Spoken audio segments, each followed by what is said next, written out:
All right, welcome back to the show. I really wanted to just jump right into it. So I have a list of questions, and with the questions, I'm going to just answer them. So the first question is, let me back up a little bit.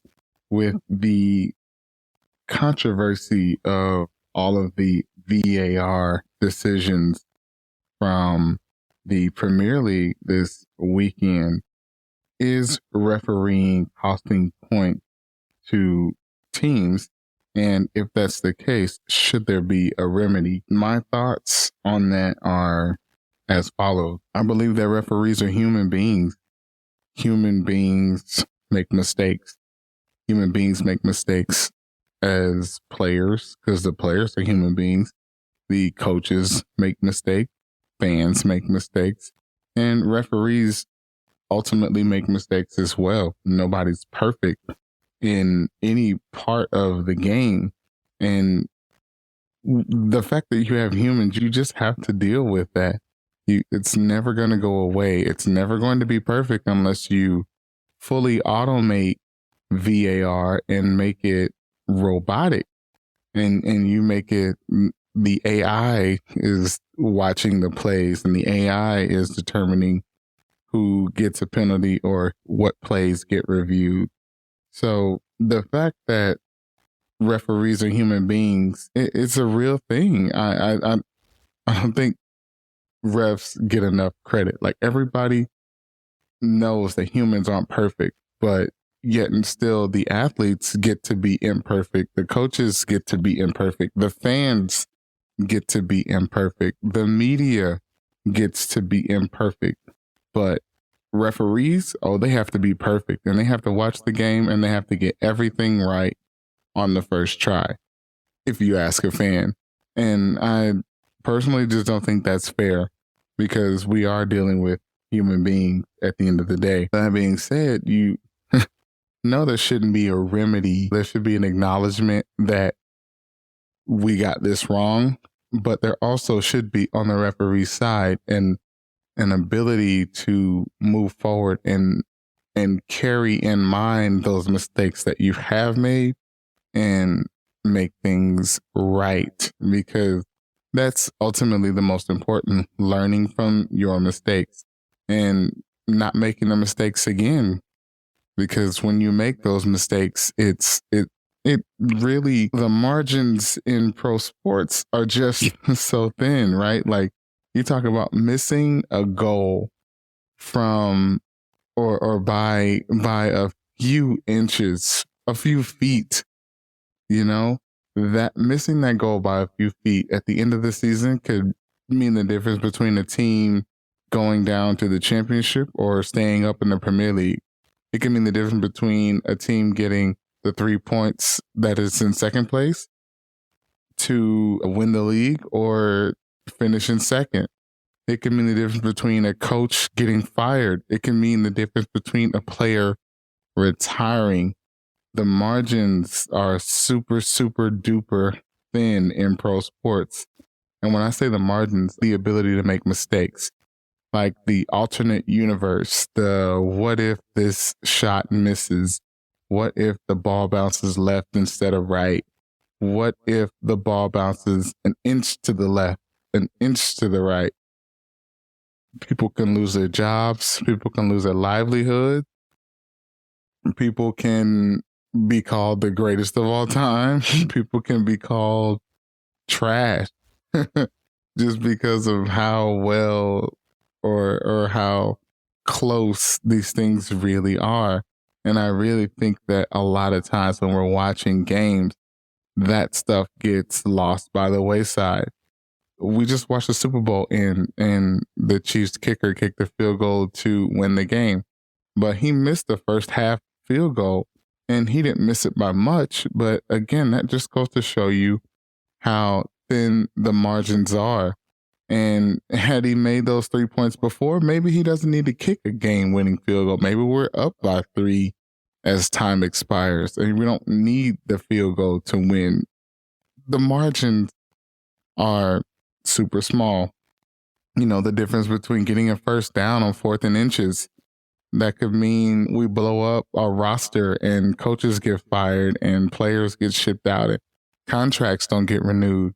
It's huge. Or just in soccer, going back to soccer, being offsides by a foot, being offsides by 6 inches. Offsides is offsides. Like, I think we could agree on that, but it's tight. It's super tight. And I don't ever want to let myself forget that, nor should you forget that. I think I'm going to move on to the next question. Southampton just fired their manager. Not just, they fired their manager over the weekend, and they've been looking for a manager for a few days. And I think they've settled in on Jesse Marsch to lead that team. He's emerged as the man for the job. I think this morning I read something that it was official. No, we've gone with him. I think, excuse me, I think that Jesse Marsch is a guy, yeah,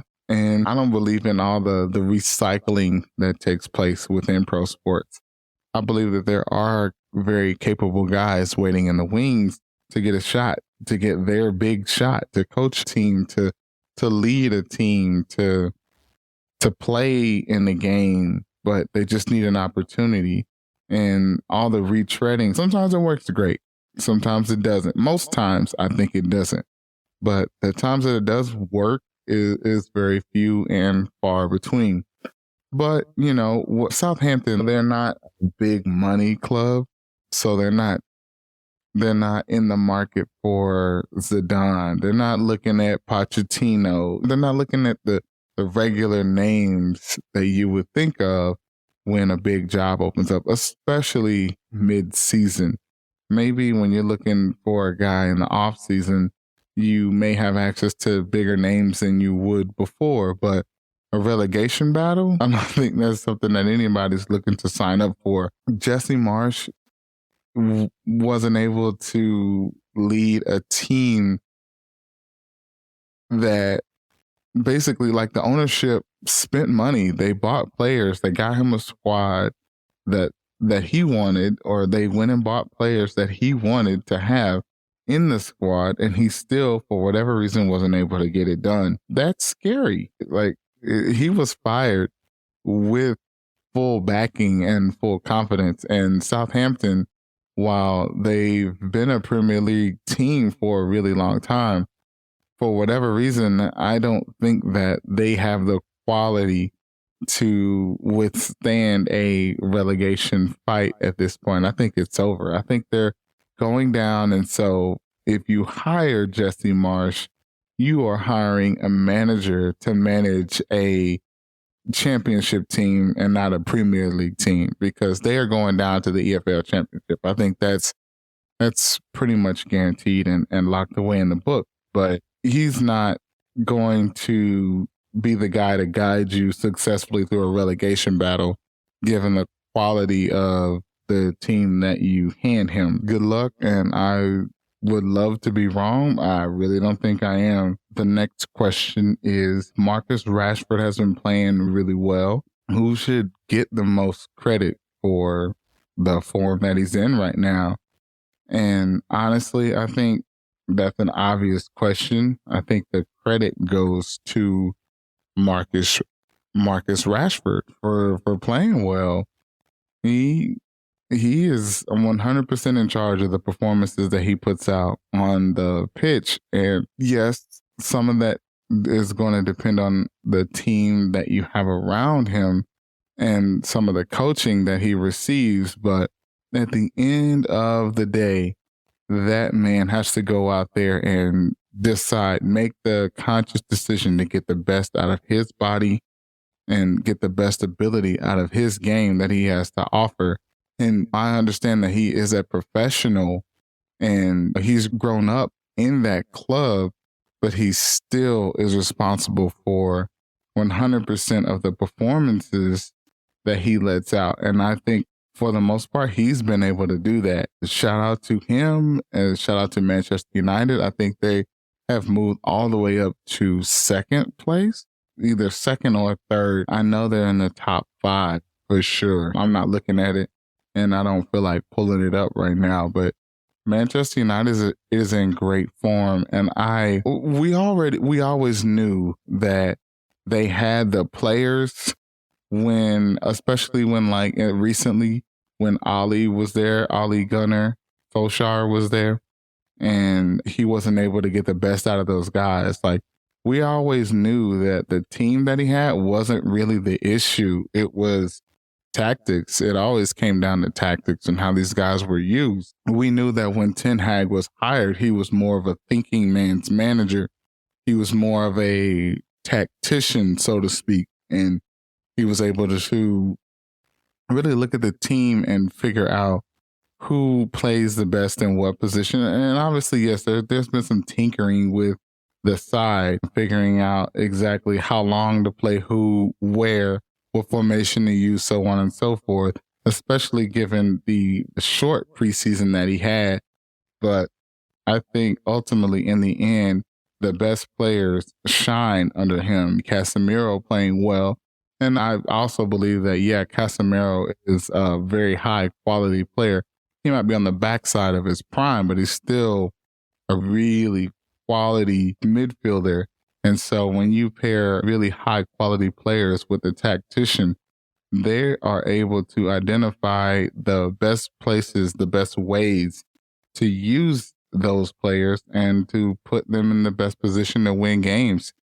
And all of that speaks for itself. Again, shout out to Manchester United and Marcus Rashford in particular. I think as far as their successes go, they go as he goes. So as long as he's still having success, they will win. The moment that he starts to drop in form, I think we'll notice United as a whole dropping point and looking more pedestrian. So hopefully they win. I like to see a club like that achieve ultimate success. They are up for sale. And I think there was a $6 billion valuation placed on the club, meaning if you wanted to buy the club, you had to come with $6 billion with a B. And that club is in dire need of a serious cash injection. I don't think that you just come in with $2 billion and just buy Manchester United and have all your problems solved. You need $6 billion. You need $6 billion to buy the club. You need $2 billion to renovate that stadium, because Old Trafford it should be named Old Trashford. I know that was cheap, but it's true. That stadium is in shambles and has been for a while. So it needs some serious renovations. And I think about $2 billion worth of renovations are needed at this point to get that club to a respectable and, in my opinion, fairly even level with other top Premier League clubs. What their stadiums look like, the Etihad and the Emirates Stadium and so forth. King Power Stadium even. I think those are better stadiums than what Old Trafford's got. So that's $6 billion to buy the team. That's $2 billion for renovations. That's another $1 billion probably likely to invest in the squad, to improve the squad, to have a decent transfer window and get players in the squad, re-sign key guys. You know how that goes. That's a $9 billion endeavor. Good luck to anybody who's going to buy that team. But again, I say it all goes as Rashford goes.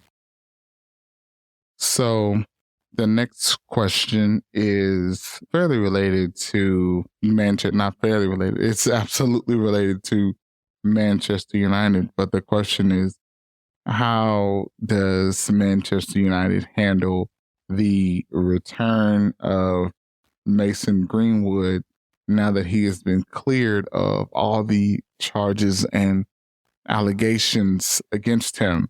And I think we should be very careful with reading into the fact that he was cleared. When you look at the words that were placed in a press release by the prosecutors, it wasn't for a lack of evidence. It was more for a lack of cooperation on the witness side. She changed her story. She decided to back out. Things weren't exactly as she stated. Well, not as she stated, but it was hard to proceed with a prosecution of a guy without the person the victim, coming forth and testifying about what happened. So obviously the charges had to be dropped at that point. So does that mean he's innocent? I would say at this point, no, but only two people know exactly what happened there. And that's Mason Greenwood and the young lady who was his victim, or his alleged victim, of the crimes against her. However, he's a professional athlete. He plays for Manchester United, and the status of him as a player has now come back into question. The question is, how do you handle him? Do you work this dude back into the starting 11? Do you work him back into the squad at all? I don't think he's played competitive soccer in, at least at this point, over a year. So he's been out of soccer a year. He's still under contract. You cannot rightfully terminate this guy. But at this point, you can't terminate him for cause because the charges against him were dropped. So it never even happened from a legal standpoint. So you have to pay the man the money that he's owed. And how do you handle it? I think you pay the dude the money that he's owed on his contract and you release him.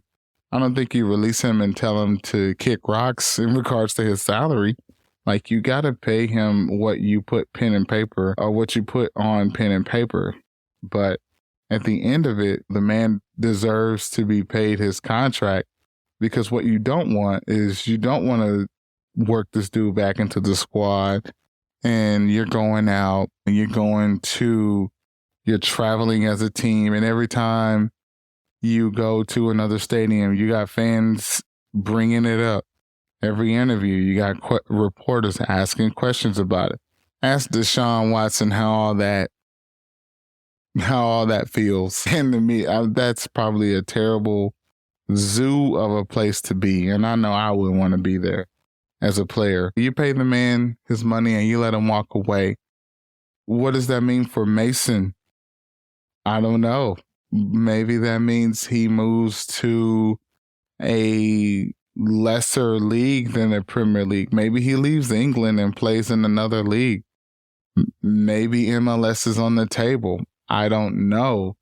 But I know the future is not looking good for him to stay in the Premier League, because Manchester United can't afford the scrutiny and the circus that would surround him if you bring him back while you're trying to sell the team. That's not a good look. Last question. Is Liverpool back? I don't know.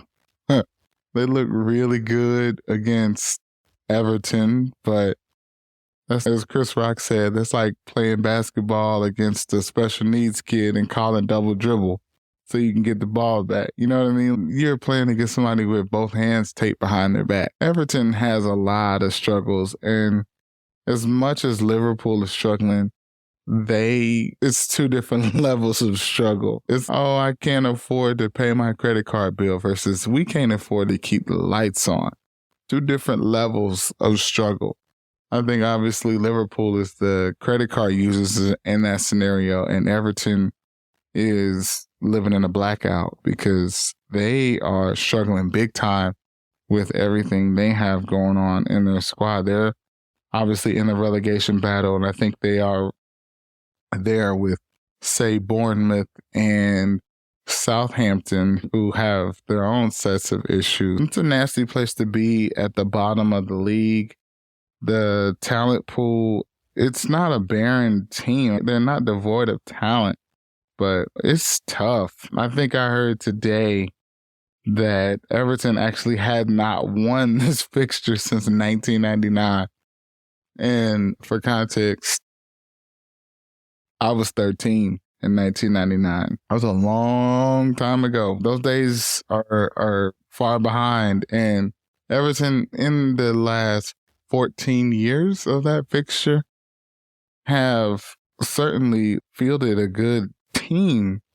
Like, teams probably good enough to have won at least one of these games. and I don't have the records in front of me, and I'm not going to Google it, but because I like to go off the top of the head, but they're not. Maybe they tied a game here over the last 14 years. They certainly haven't won one, and that's understand. Sorry, 14. Did I say 14? 24. 24 years since Everton has won against Liverpool. Let that sink in. 24 years. There are human beings that were born and have grown to adulthood and have bachelor's degrees that have never seen Everton beat Liverpool in a regular league game. That's ridiculous. I didn't even think about that until right now. That's a whole different level of perspective. But let's turn it back to Liverpool. I absolutely love to see Mohamed Salah playing as well as he did in the derby there. That team goes as he goes. I don't care about any new signings. I don't care about Darwin Nunez. I don't care about Cody Gakpo. That team goes as Mohamed Salah goes. And when he's playing well, it's fun to watch. Even as a Chelsea fan, I like to see Liverpool playing well. I don't like to see them struggling. I don't know. I think that's it. I think that's the end. Thank you for listening. And if you enjoyed this show, please subscribe and I'll holler at you later.